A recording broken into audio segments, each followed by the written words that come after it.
Good morning student, आप सभी का वेलकम है YMT योर मैथमेटिक्स ट्यूटर।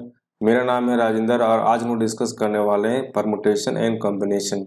आज इसका फर्स्ट चैप्टर है ना, जिसमें हम लोग देखेंगे कि परमुटेशन और कॉम्बिनेशन को किस प्रकार से डिफाइन करना है। दैट मीन्स इसका इंट्रोडक्शन पार्ट है। बहुत सारे एग्जाम्पल के बेस हम लोग समझने वाले हैं कि ये परमुटेशन और कॉम्बिनेशन है क्या। ठीक है, इसमें आप जनरली देखते होंगे कि इसमें काउंटिंग का पार्ट आता है ना, कि आप किस तरह से इसको काउंट कर सकते हैं, है ना। साथ में यह देखने को मिलता है कि इसका अरेंजमेंट किस प्रकार से कर सकते हैं, है ना, और कितने तरीके से इसका सिलेक्शन कर सकते हैं। इस तरह की चीजें क्या होती है इसमें देखने को मिलता है ना। आप एग्जाम भी से काफी इंपॉर्टेंट चैप्टर भी आप कर सकते हैं। आप इसमें बहुत सारे क्वेश्चन बनते हैं, है ना। आप अगर एक बार इसे समझ जाएंगे पूरी तरह से, है ना, तो कहीं भी आपको क्या होगा, दिक्कत नहीं होगा। तो जितने भी आपका इंट्रोडक्शन पार्ट है काफी इंपॉर्टेंट बोल सकते हैं वीडियो होने वाला है। तो चलिए आज से क्लास स्टार्ट करते हैं। जैसे कि आपके यहाँ पे आपके पास यहाँ दिया हुआ होगा, है ना, कि सपोज दैट कि how many way this can be occupied by one boys. ठीक है, कहा जा रहा है कि आपके पास 3 बॉयज है ना, एक चेयर है। अब एक चेयर में 3 बॉयज दिया हुआ है, तो आप बताइए कि इसको कितने तरीके से बैठा सकते हैं, है ना। अब बहुत सारे वे हो सकते हैं बैठाने के, है ना। जैसे कि मान लीजिए कि फर्स्ट टाइम में आप बैठा रहे हैं, तो फर्स्ट टाइम में आप क्या करेंगे, रमेश को बैठा देंगे। या फिर ये नहीं बैठाएंगे तो सेकंड टाइम में क्या हो सकता है, आप इसमें महेश को बैठा सकते हैं। या फिर थर्ड टाइम में क्या कर सकते हैं, आप सुरेश को बैठा सकते हैं। कहने का सेंस है कि एक चेयर में तो एक ही बॉयज को बैठाना है। अगर जब बैठाना है एक बॉयज को, है ना, तो या तो रमेश बैठेगा, या फिर महेश बैठेगा, या फिर सुरेश बैठेगा। मतलब इसका जो वे है, फर्स्ट वे हो गया, सेकेंड वे हो गया, थर्ड वे। क्या करना है, इसको बीच में ऐड कर देना है। दैट मीन्स क्या हुआ कि आपके पास जो एक चेयर में जो बैठाने की जो प्रोसेस है या फिर तरीके हैं, है ना, वो कितने तरीके हो सकते हैं, आपके 3 तरीके हो सकते हैं। कि एक चेयर में अगर बैठाना हो 3 बॉयज में थे, तो एक एक करके बैठाएंगे, तो उस हिसाब से आपका यहाँ पे 3 डिफरेंस वे हो सकता है इसको बैठाने का। ठीक है, दूसरा एग्जाम्पल समझते हैं कि इसमें बोला गया है कि किस प्रकार से इसको अरेंज करना है। मान लीजिएगा आपके पास 2 चेयर है, ठीक है, 2 बॉयज है। आप इसको किस प्रकार से अरेंज कर सकते हैं। और जो दोनों चेयर है आपका क्या रो में है, ठीक है, रो में रखा हुआ है। ठीक है, 2 चेयर, आपके पास 2 बॉयज है। अब बोला जा रहा है कि 2 चेयर में आपको 2 बॉयज को बैठाना है। आप किस प्रकार से बैठा सकते हैं। तो हो सकता है कि पहला चेयर में आप ए को बैठा दें, और दूसरा चेयर में क्या हो सकता है, आपका बी को बैठा दें। या फिर पहला चेयर में आप बी को बैठा दें और दूसरे चेयर में आप ए को बैठा सकते हैं। दैट मीन्स ये हुआ कि इस सीटिंग अरेंजमेंट में, इस रो में, है ना, इस रो में अगर आप 2 बॉयज को बैठाना चाहते हैं, है ना, तो इसका अरेंजमेंट कैसे हो सकता है। या तो आपके पास ए बी होगा, या फिर आपके पास बी ए होगा। मतलब क्या हुआ कि इसको जब अरेंज करने की बात आती है, तो आप इसको 2 तरीके से इसको अरेंज कर सकते हैं। ठीक है, एक 2 सीट है, 2 सीट में बॉयज को बैठाना है, तो आप पहला सीट में ए को बैठाइए, दूसरा सीट में बी को बैठाइए। या फिर पहले सीट में बी को बैठाइए और दूसरा सीट में आप ए को बैठाइए। दैट मीन्स ये हुआ कि इसमें जो अरेंजमेंट की बात हो रही है, तो इसमें आप 2 तरीके से इसको अरेंज कर सकते हैं। इस एग्जाम्पल को समझते हैं हम लोग, है ना। इस एग्जाम्पल में क्या दिया हुआ आपके पास, we want to 2 student for quiz competition. हम लोग को क्विज कंपटीशन के लिए 2 स्टूडेंट का चयन करना है। ठीक है, या फिर बोल सकते हैं सिलेक्शन करना है। आपके पास टोटल कितना दिया हुआ है, 3 स्टूडेंट आपके पास है ना। तो हम किस प्रकार से हम सिलेक्शन कर सकते हैं।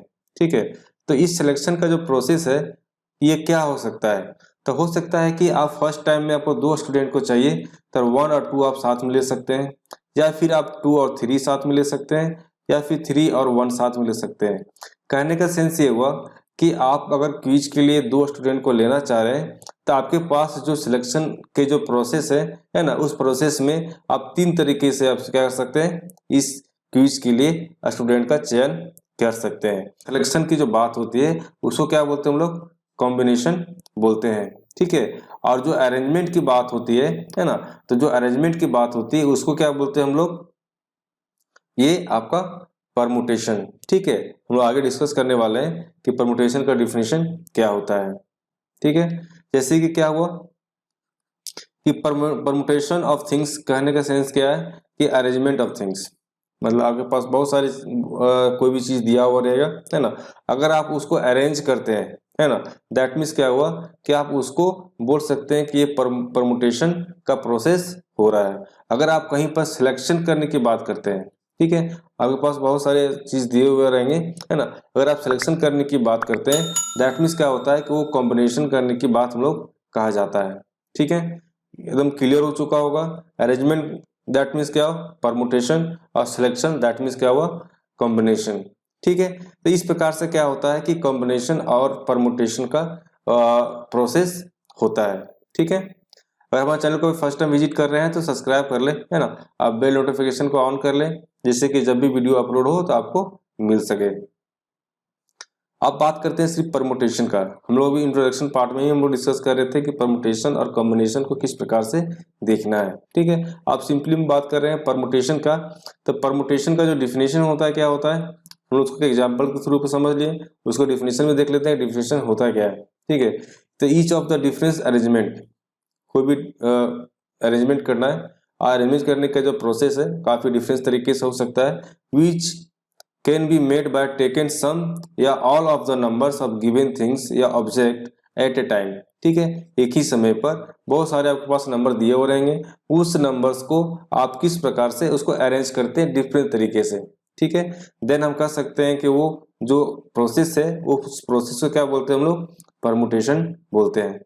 तो इस एग्जाम्पल के बेस पे हम लोग देखते हैं किस प्रकार से इसको डिफाइन किया गया है, ठीक है। जैसे कि in how many way can 3 difference alphabet A B C taking 2 at a time be arrange at 6 place, ठीक है। आपके पास क्या हुआ कि ए बी सी 3 अल्फाबेट दिया हुआ है, डिफरेंट अल्फाबेट है, ठीक है। आपको एक बार में 2 ही चॉइस करना है, ठीक है। एक टाइम में, वन टाइम में आप उसको ए या बी या बी एस सी या सी ए इस प्रकार से आप ले सकते हैं। दैट मीन्स आपके पास एक बार में 2 ही ले सकते हैं। तो आप 6 प्लेस में किस प्रकार से अरेंज करेंगे, ठीक है। ये किसी तरह से इसका अरेंजमेंट हो सकता है। तो आप हो सकता है कि आप फर्स्ट टाइम में आप ए बी ले, है ना, और फिर आप बी ए ले, ठीक है। या फिर हो सकता है कि आप क्या करें, बी सी ले या फिर सी बी ले, है ना। या फिर हो सकता है कि आप ए सी ले और आपका सी ए ले, ठीक है। कहने का सेंस ये हुआ कि अगर आपके पास 3 अल्फाबेट दिया हुआ है, डिफरेंट अल्फाबेट दिया हुआ है, और एक बार में 2 को बैठाना है, तो आप 6 तरीके से इस प्रकार से इसको बैठा सकते हैं, ठीक है। नेक्स्ट एग्जांपल लेते हैं हम लोग। ये पूरा एग्जांपल जो है आपका इंट्रोडक्शन पार्ट को ही समझाना है, ठीक है। अगर इस चीज को आप समझ जाएंगे, है ना, तो आगे जितने भी इसके प्रिंसिपल है ना, क्या किस प्रकार से वर्क होता है, वो सारी चीज आपको समझ में आ जाएगा। सारी चीजें जो हो रही है वो लॉजिकल वाली बात हो रही है कि इसको आप किस प्रकार से समझते हैं, है ना। जैसे how many 3 digit numbers can be form, use the digit 2 3 4, ठीक है। अब 2 3 4 है, ठीक है। आप इस डिजिट 3 डिजिट को आप किस प्रकार से फॉर्म कर सकते हैं या फिर उसको किस प्रकार से अरेंज कर सकते हैं, ठीक है, विदाउट रिपीटेशन। इसमें आपको रिपीटेशन नहीं करना है, दैट मीन्स आपको एक ही नंबर बार बार नहीं लिखना है, ठीक है। तो पहला पार्ट ये हो सकता है कि 2 3 4 हो सकता है, या फिर हो सकता है 2 4 3 हो सकता है, या फिर 3 2 4 लिख सकते हैं, या फिर 3 4 2 लिख सकते हैं, या फिर 4 2 3 लिख सकते हैं, या फिर 4 3 2 लिख सकते हैं। कहने का सेंस ये हुआ कि आप जब इसको अरेंज करने की बात होती है ना, दैट मीन्स आप यहाँ 1 2 3 4 5 6 तरीके से क्या कर सकते हैं, इसका अरेंजमेंट कर सकते हैं, ठीक है। इस प्रकार से क्या होता है कि इसको आपको अरेंज करने की बात होती है, विदाउट रिपीटेशन, विथ रिपीटेशन, उसके बारे में भी डिस्कस करने वाले हैं। तो फिलहाल हम लोग जो भी एग्जाम्पल समझ रहे हैं, है ना, कि इसमें अरेंजमेंट करना किस प्रकार से है, आप इसको किस प्रकार से अरेंज कर सकते हैं, इसका प्रोसेस क्या होना चाहिए, ठीक है। अगर वीडियो पसंद आए तो एक लाइक करें और वीडियो को ज़्यादा से ज़्यादा शेयर करें और सब्सक्राइब कर लें कि जब भी आपको वीडियो अपलोड होगा तो आपको डिस्क्रिप्शन बॉक्स में उसका लिंक भी मिल जाएगा और वहाँ से आपको नोटिफिकेशन भी शो होगा, ठीक है। वीडियो देखने के लिए थैंक यू।